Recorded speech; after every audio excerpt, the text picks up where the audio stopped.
ये टॉपिक क्या है? इस टॉपिक का नाम है variation of small g with depth. अभी तक हम लोग ने क्या देखा? अभी तक हम लोग ने देखा अगर कोई पर्सन है, ठीक है, पर्सन अगर सरफेस पे खड़ा हुआ है तो इस पे जो एक्सेलरेशन ड्यू टू ग्रेविटी लगती है वो होती है 9.8 मीटर पर सेकेंड स्क्वायर की। अब जो पर्सन था वो देखिए डेप्थ तक पहुंच गया, मतलब अर्थ पे नहीं है, अर्थ के अंदर चला गया। और कितने अंदर चला गया? डेप्थ डी तक चला गया। तो यहाँ पे जो इस पे ग्रेविटी लग रही होगी, जो अर्थ इस पॉइंट पे ग्रेविटी लगा रहा होगा इस पर्सन पे, वो ग्रेविटी अलग होगी और उस ग्रेविटी को मान लेते हैं जीडी। जीडी मतलब ग्रेविटी एट डेप्थ डी। ठीक, अब इसको निकाला कैसे जाएगा? अब देखिए क्यों वेरिएशन होगा ये पहले समझने की जरूरत है। जब पर्सन यहां पे बैठा हुआ था, मतलब बाहर था, सरफेस पे था, तो पूरे अर्थ का मास उसको अपने सेंटर की तरफ खींच रहा है। मतलब इस पर्सन को अपने सेंटर की तरफ जो अर्थ खींच रहा है वो पूरा मास है, मतलब पूरा जो अर्थ का पोर्शन है वो इस बच्चे को अपनी तरफ खींच रहा था, जिसकी वजह से जो ग्रेविटी मिली वो क्या मिली? 9.8 मीटर पर सेकेंड स्क्वायर मिली। क्योंकि फॉर्मूला क्या मिल रहा था? फॉर्मूला मिल रहा था हमारे पास GME अपॉन RE स्क्वायर इस केस में, ठीक है, सरफेस के केस में। लेकिन अगर मान लीजिए हम लोग बात करेंगे डेप्थ के केस में, अब पर्सन जब यहां पहुंच गया तो सेंटर की तरफ अर्थ का कितना मास खींच रहा है, पहले ये चीज समझिए। तो जो बाहर वाला मास है, ठीक है, अगर इतना मास देखें हम लोग, अर्थ का इतना पोर्शन, ठीक है, जो देखिए हम लोग डॉटेड से पोर्शन में बना दिया है, अर्थ का जो ये वाला पोर्शन है ये इस बच्चे को अपनी तरफ खींच रहा है। मतलब जो इफेक्टिव मास है अर्थ का वो इस केस में क्या हो जाता है? चेंज हो जाता है। ये मत सोचिएगा कि सेंटर डिस्टेंस कम हो गई तो सेंटर डिस्टेंस से एक्सेलरेशन ड्यू टू ग्रेविटी बढ़ जाएगी, ऐसा नहीं हो सकता, ठीक है, क्योंकि सेंटर डिस्टेंस का जो उसमें ये कह सकते हैं जो भी उसकी भूमिका है वो थोड़ी सी कम होती है एज कंपेयर टू दी मास। मास की जो भूमिका है इस केस में एक्सेलरेशन ड्यू टू ग्रेविटी को कम करने के लिए वो ज्यादा है, ठीक है। तो एक्सेलरेशन ड्यू टू ग्रेविटी को कम मेनली कौन कर रहा है? तो मास ऑफ अर्थ कर रहा है। जैसे जैसे पर्सन नीचे आएगा तो जो मास ऑफ अर्थ है जो उसको अपनी तरफ खींच रहा है उस पर्सन को, वो कम होता जाएगा। जब पर्सन यहां पहुंचा तो कितना मास उसको खींच रहा है? तो ये मास उसको खींच रहा है। इस मास को मान लेते हैं एम डैश। क्या मान लेते हैं? M dash. अब ये मास कैसे निकलेगा? बहुत आसान तरीका है, देखिए कैसे निकलेगा मास। तो पहले देख लीजिए कि इसका यूनिट मास कितना है, ठीक है। अब आपको पता है ये जो इसका अगर मान लेते हैं मास, पूरे बॉडी का, पूरे अर्थ का मास क्या था? एमई था, ठीक है। तो एमई क्या है? एमई हो जाएगा डेंसिटी इनटू वॉल्यूम। डेंसिटी का फॉर्मूला क्या होता है? मास अपॉन वॉल्यूम होता है। तो अगर आप देखेंगे डेंसिटी क्या हो, मतलब मास का फॉर्मूला देखेंगे, मास ऑफ अर्थ का क्या हो जाएगा? डेंसिटी इनटू वॉल्यूम हो जाएगा, ठीक है। तो इस तरीके से अब देखिए, अगर आपको सिंपल सा छोटे से पोर्शन का मास निकालना है, आपको बहुत सिंपल काम करना है। क्या? जो एम डैश है उसकी वैल्यू क्या हो जाएगी? एम डैश की वैल्यू हो जाएगी, मतलब इतने पोर्शन के मास की वैल्यू क्या हो जाएगी? Whole mass of earth. पहले होल मास ऑफ अर्थ ले लीजिए, अपॉन वो कहाँ कंसेंट्रेटेड है, कितने वॉल्यूम में वो कंसेंट्रेटेड है। तो आप कहेंगे 4/3 पाई RE क्यूब में वो कंसेंट्रेटेड है। तो पूरा मास कितने में कंसेंट्रेटेड था? इस वॉल्यूम में कंसेंट्रेटेड था। ये डेंसिटी आ गई इसकी, ठीक। अब देखिए ये तो डेंसिटी थी जो अर्थ की डेंसिटी है। अब इस डेंसिटी को हम लोग किससे मल्टीप्लाई कर दे? इस वॉल्यूम से मल्टीप्लाई कर दे तो हमको इतने वॉल्यूम का मास मिल जाएगा। और इतने वॉल्यूम की अगर आप इतने वॉल्यूम का, इतने अर्थ का अगर आप वॉल्यूम देखेंगे तो कैसे निकलेगा? ये आ जाएगा 4/3 पाई इंटू इसका रेडियस क्या हो जाएगा? देखिए पूरे का रेडियस था RE, ठीक है, और इसमें से D को कर दिया सब्ट्रैक्ट, तो बचा क्या? ये बचा RE माइनस D का होल स्क्वायर, होल क्यूब, ठीक है। तो देखिए क्या हमने किया, हमने पहले डिवाइड किया मास ऑफ अर्थ को वॉल्यूम ऑफ अर्थ से, जिससे हमको अर्थ का जो डेंसिटी थी, जो अर्थ की डेंसिटी थी वो हमको इस वाले फॉर्मूले से मिल गई। इतने फॉर्मूले से हमको अर्थ की डेंसिटी मिल गई। और हम लोग जानते हैं मास ऑफ अर्थ जो इफेक्टिव मास होगा that will be equal to density into volume. अब इफेक्टिव मास तो इतने का निकालना है ना, और डेंसिटी तो पूरे अर्थ में सेम रहेगी, तो डेंसिटी को इतने वॉल्यूम से मल्टीप्लाई कर दे। अब इतना वॉल्यूम है क्या? तो ये RE है, ये D है, तो ये वाला पोर्शन क्या हो जाएगा? RE minus D। तो रेडियस क्या हो गया? RE minus D। तो 4/3 पाई RE क्यूब लगा दिया। 4/3 कट गया, पाई और पाई कट गया, क्या बचा? हमारे पास बचा ME into RE minus D upon RE का होल क्यूब। ये हमारे पास क्या बन रहा है? ये हमारे पास बन रहा है इफेक्टिव मास। ये एम डैश की हमारे पास वैल्यू मिली। अब ये चीज आपको मेन समझना है कि जो वैल्यू हमको मिल रही है एम डैश की, वो हमारे पास क्या मिल रही है, m dash is equal to m E into R E minus D upon are e का होल क्यूब। अब क्या करेंगे हम लोग, बहुत सिंपल काम करेंगे, इस वैल्यू को अब हम लोग पुट करते हैं, किसमें पुट करेंगे, अब आपको सब कुछ समझ में आ जाएगा। देखिए अब इसका फॉर्मूला लगाते हैं एक्सेलरेशन ड्यू टू ग्रेविटी का। अगर मान लीजिए इस पे एक्सेलरेशन ड्यू टू ग्रेविटी से जी डी पे, ये क्या हो जाएगा, जी इंटू एम डैश। अभी तक हम लोग एम ही यूज कर रहे थे, लेकिन पूरा मास तो उसको खींच नहीं रहा है, कितना मास खींच रहा है, एम डैश खींच रहा है। तो एम डैश क्या है, पहले लिख देते हैं, एम डैश अपॉन, अब जो रेडियस है वो क्या, मतलब ये जो सेंटर डिस्टेंस है दो बॉडीज के बीच में, वो कितनी हो जाएगी, ये हो जाएगी सेंटर डिस्टेंस, ये आर ई था, ये डी था, तो आर ई माइनस डी, आर ई माइनस डी का होल स्क्वायर। ठीक, तो g into m dash upon R E minus d का होल स्क्वायर हो गया।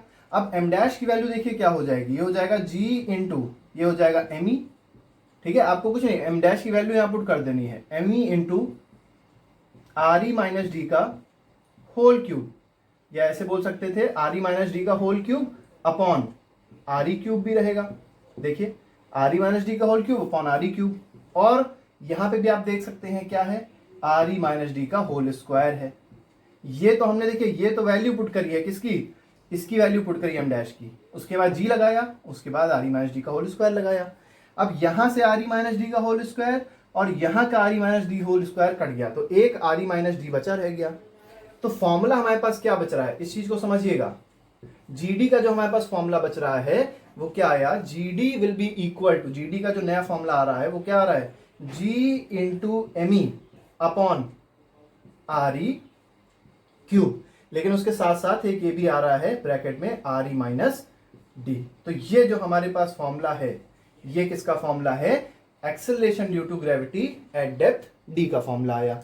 अब हम लोग क्या करेंगे, अब हम लोग इक्वेट करेंगे, मतलब देखेंगे कि acceleration due to gravity at depth d का रेशियो सरफेस के साथ क्या आता है, तो उससे हमको और अच्छी चीज पता चल जाएगी। देखिए क्या पता चलेगा, पहले इसको हम मिटाते हैं, ठीक, और देखिए क्या पता चलेगा। ये तो हमारे पास फॉर्मूला आया किसका, acceleration due to gravity at depth d का हमारे पास फॉर्मूला ये आ गया। ठीक है, अब देखिए क्या करना है, हमको पता है जी एच का फॉर्मूला क्या होता है, जी एस का फॉर्मूला क्या होता है, सरफेस वाले का ये होता है जी इंटू एम ई अपॉन आर ई स्क्वायर। आप क्या करिए, G D upon G S कर दीजिए। ठीक है, जी डी कितना है, G M E into R E minus D upon R E cube, ये है।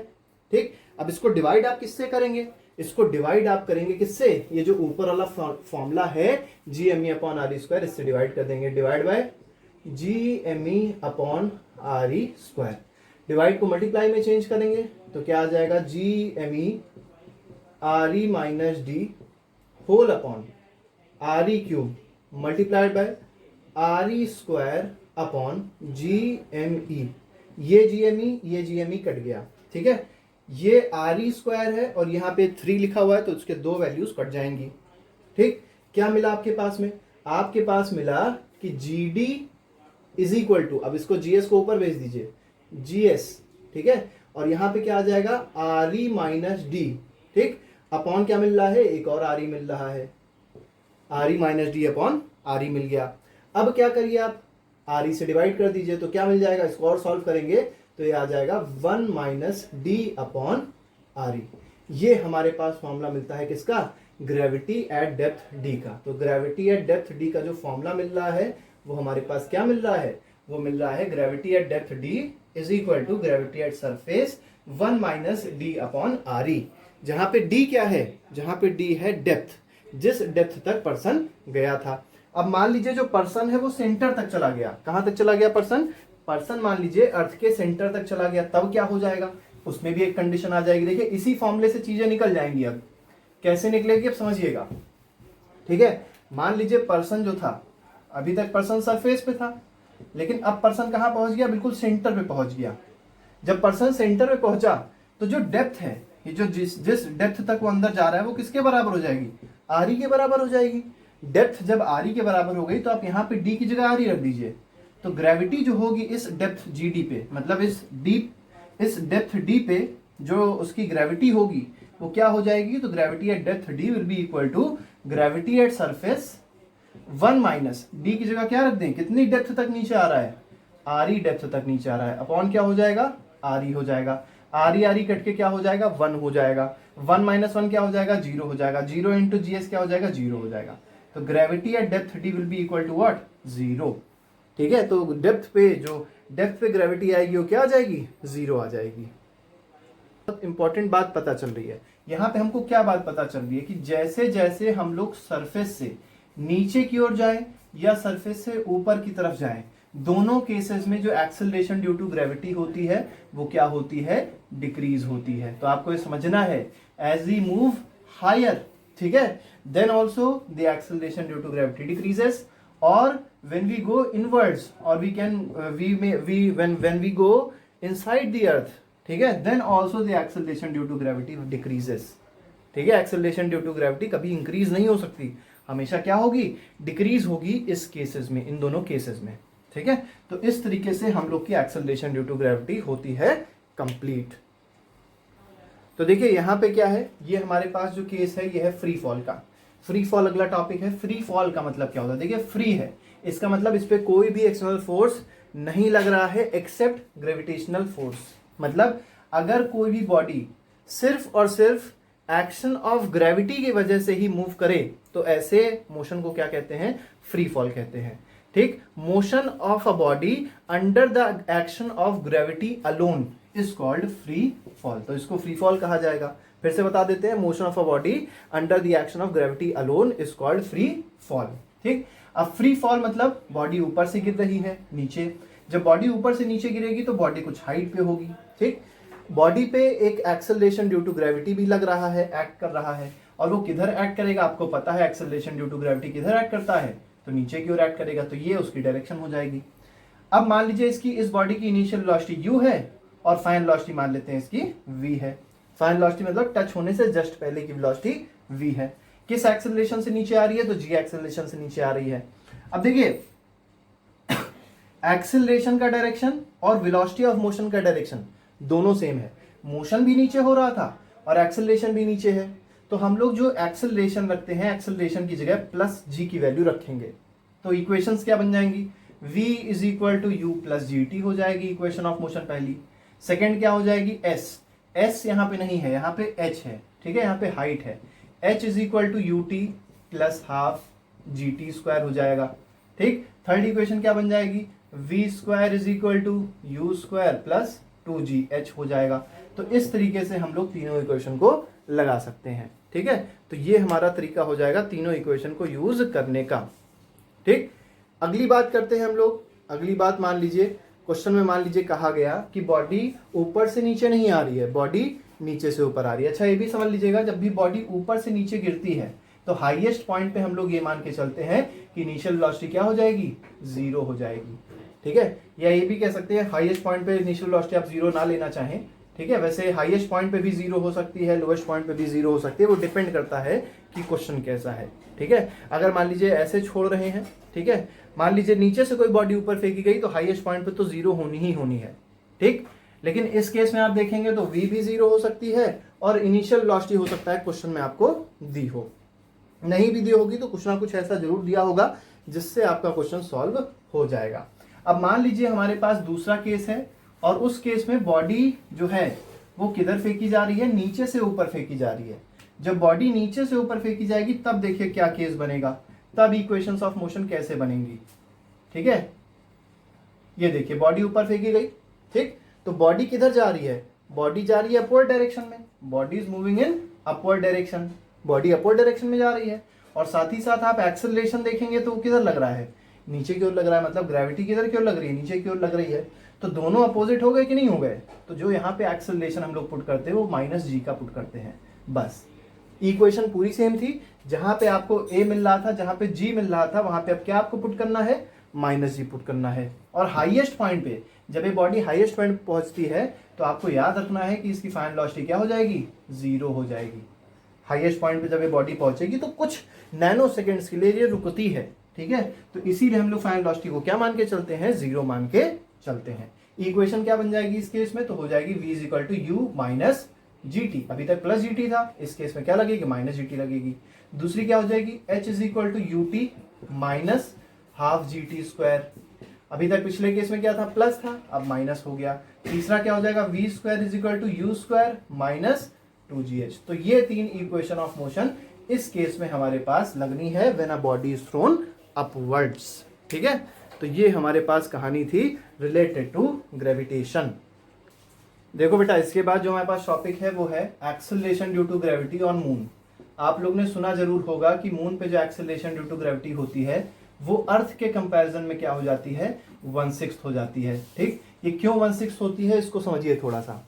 हमको एक्सेलरेशन ड्यू टू ग्रेविटी अगर अर्थ पे निकालनी है तो हमने अभी सरफेस पे फॉर्मूला देखा, अर्थ के सरफेस पे जो एक्सेलरेशन ड्यू टू ग्रेविटी थी उसका फॉर्मूला क्या था, G into ME upon RE square था। ये हमारे पास फॉर्मूला था सरफेस ऑफ अर्थ पे जब एक्सेलरेशन ड्यू टू ग्रेविटी निकालनी थी। अब मान लीजिए मून पे एक्सेलरेशन ड्यू टू ग्रेविटी निकालनी है, तो अगर acceleration due to gravity moon पे निकालना चाहें तो कैसे निकलेगा, हमारे पास फॉर्मूला क्या बन जाएगा, G इंटू, यहाँ पे अभी तक अर्थ था, अब क्या आ जाएगा, मास ऑफ मून आ जाएगा। अभी तक रेडियस ऑफ अर्थ यूज कर रहे थे, अब क्या यूज कर देंगे, रेडियस ऑफ मून का स्क्वायर कर देंगे। फिर क्या करिए, दोनों को आप डिवाइड कर दीजिए, तो GM ग्रेविटी ऑन मून, या भी कह सकते हैं acceleration due to gravity on moon upon acceleration due to gravity on earth. Formula क्या बन जाएगा, तो GM की वैल्यू क्या है, capital G into MM upon capital G into MM upon क्या हो जाएगा, RM स्क्वायर। ठीक, मल्टीप्लाई, डिवाइड करेंगे हम, सीधे मल्टीप्लाई कर रहे हैं क्योंकि रेसिप्रोकल हो जाएगा, तो हो जाएगा RE square upon G into ME। इसको G को, इस G को काट दीजिए क्योंकि G की वैल्यू हर जगह क्या रहती है, सेम रहती है। तो फॉर्मूला जो हमारे पास आया GM का, मास मतलब ये मून है तो ग्रेविटी ऑन मून का जो फॉर्मूला आ रहा है वो क्या आ रहा है, gravity on earth multiplied by, ठीक है, ये क्या हो जाएगा, ये हो जाएगा M mass of moon into radius of earth का whole square upon mass of earth into radius of moon का होल स्क्वायर। जब इस टर्म की वैल्यू पुट करी, मतलब जितने भी अब इसमें टर्म्स थे, चाहे मास ऑफ मून हो, चाहे रेडियस ऑफ अर्थ हो, चाहे मास ऑफ अर्थ हो, चाहे रेडियस ऑफ मून हो, इन सबको जब पुट किया गया तो इस पूरे ब्रैकेट की जो वैल्यू आई वो कितनी आई, 1/6 आई, 1/6 आई। तो 1/6 into acceleration due to gravity. ठीक है, तो इस वजह से acceleration due to gravity moon पे क्या होती है, 1/6 होती है सरफेस ऑफ अर्थ के। तो मून के सरफेस की बात करी गई है, मून के सरफेस पे जो एक्सेलरेशन ड्यू टू ग्रेविटी होगी वो अर्थ के सरफेस के 1/6 होगी। और इसी वजह से जो वेट होगा मून पे, weight on moon, that will also be equal to weight on earth divide by 6। Earth के वेट के 1/6 होगी। ठीक है, तो मान लीजिए अगर कोई पर्सन है जिसका वेट अर्थ पे 60 न्यूटन है, ठीक है, याद रखिएगा वेट यूनिट न्यूटन होती है, केजी नहीं होती है, केजी मास यूनिट होती है, बहुत डिफरेंस है दोनों में। तो अगर किसी का वेट 60 न्यूटन है कहां पे, अर्थ पे, तो अगर वो मून पे गया तो उसका वेट क्या हो जाएगा, तो weight on moon will be equal to 60/6, कितना न्यूटन, 10 न्यूटन। लेकिन अगर मान लीजिए कोई पर्सन है जिसका मास 60 केजी है मून पे, ठीक है, अर्थ पे मान लीजिए 60 केजी उसका मास है और मून पे गया तो मास क्या रहेगा, मास उसका 1/6 नहीं होगा, मास अभी भी कितना रहेगा, 60 केजी ही रहेगा। मास में कोई चेंज कभी नहीं आता एक्सेलरेशन ड्यू टू ग्रेविटी से। ठीक है, किसमें चेंज आता है, चेंज आता है सिर्फ और सिर्फ वेट में, और ये कह सकते हैं एक्सेलरेशन ड्यू टू ग्रेविटी में। ठीक है, तो हम लोग ने ये देखा कि acceleration due to gravity vary कर सकती है, वेट वेरी कर सकता है एक्सेलरेशन ड्यू टू ग्रेविटी के साथ में, लेकिन मास एक ऐसी फिजिकल क्वांटिटी है जो कभी वेरी नहीं करती, जो हमेशा क्या रहती है, सेम रहती है।